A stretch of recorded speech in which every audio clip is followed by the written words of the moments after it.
Hey there, Aries. We are getting started with some zodiac videos today, so of course you're up first. Just want to say thank you again for all the views on the last set of videos. I hope you caught both the first and the bonus readings for you. I do, of course, because it's Thanksgiving, want to talk about things that you're grateful for, Aries, but what came up before I started this reading was crutches. So sure, be thankful for what you've got, but pay attention to what you're doing that might contradict being grateful, okay? These are pretty spiritual cards, I'm not gonna lie. This reading might be deep, you know? Ooh, okay. This feels good.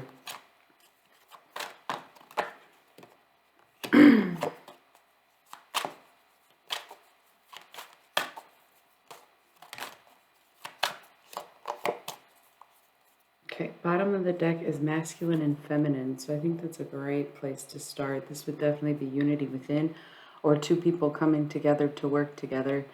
It is 11th position, fire, so leaning towards the masculine, but you, Aries, are a masculine element being fire. Underneath that is union, so I'm guessing it's you dealing with a feminine, which could be a water or an earth sign, or someone presenting as feminine. We have you in alignment here, 10th position, fire. We love to see the masculine in full alignment. I feel like I'm losing my voice. I haven't felt like that all day. That's very strange. Maybe it's you who's losing your voice or needing to speak up and say something now that you are in full alignment. Maybe there's someone you want to move towards that you know might be your counterpart. That's the thing about these cards, is they're gods, goddesses, guides, and galactics, but they're also twin flame connections, which are a bit complicated, and we're not going to dive too deeply into them. You may or may not have one. But this also indicates intergalactics here, the aces in this deck, as you see these like dragon people. So this might imply a channeled message. Now, there's something that's stopping you from reaching out and taking help for something, whatever that may be, especially from the feminine. And that's emotion and intellect. I don't know why you're overthinking the situation. Sometimes using your emotions is to allow your emotions to lead is to use your intellect, right? When you know it's something emotional, it's okay to lead with emotion.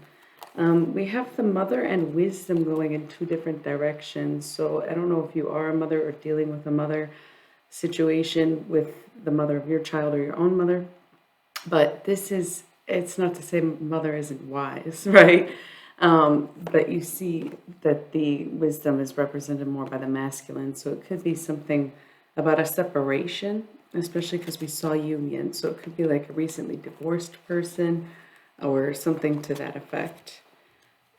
These cards are mostly upright, but kind of not. I think situationally they may be.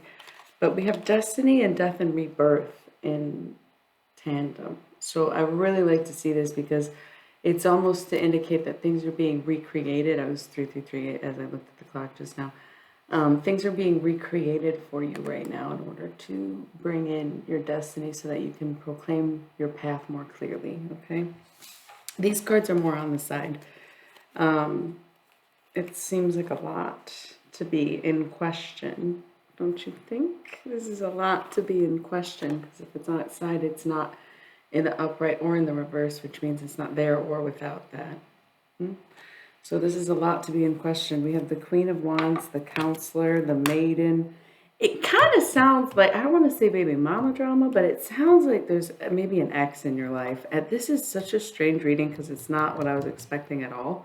And maybe you weren't expecting it either, and somebody's come up in your life unexpectedly, and that's why this reading is unexpected but necessary. You got to stand your ground and know your own duality to some degree. Like, you can empathize, but you can't sympathize, maybe. Like, you can understand where they're coming from without giving to the situation. We have the Sage and the Crone together. This came up the other day when I was using this deck. This is an old wise couple. I think you've made your choice. I think temptation will knock. I think now that you've decided you love someone, Aries, someone else is going to try to come back. I think that's what this is about. And you have to stand your ground and know that you're already happy where you're at. And people may talk about your choice, but ain't nothing going to shake you. We see double femmes right here, which would kind of go along with my theory that there might be a choice. And I say femme because, again, you might be dealing with an earth or water sign, regardless of how you identify. But doubly, there's two. So you might be dealing with two femmes or feminine presenting people, if not water and earth. 10th position earth and 2nd position earth. One is to take off the mask and find authenticity, and the other is juggling but also balancing. So take that however it resonates. We do have these cards together here, abundance and journey. So you are moving forward to get to an abundant place. Is a good thing. It's a good thing. As you move forward, things will come easier. But you have to embrace the unknown. You see how she holds her face but is still blindfolded, right? You can kind of know what's coming without completely seeing what's going to happen. So you may know that this is going to be an abundant journey. You may know that you will be a success, but you are not to know how it happens at this time. Two face down cards. We have Queen of Earth and Queen of Air. Again, double feminine. Two queens. You have to make a choice here probably. Or someone's choosing between you, but I feel like you have to make a choice between earth and air, feminine and masculine, between two people. I don't know if it's romantic or not, but I think, yes, someone will tempt you, but you know which one to choose, I guess, at the same time. If it has to be a career thing for you, or a family thing, or friends even, then so be it. But these are, again, twin flame cards, so it's all about that long journey with those connections, okay, Aries? So I think that's good. We'll see you next time. Thanks again for the views. Hope you do it again this week, right? And until then, you can catch me on Twitch or book a personal reading at my website in the description below. Thank you so much. Subscribe to the channel if you didn't like the video, if you want to, and then comment if you like me. So, love you. Happy Thanksgiving.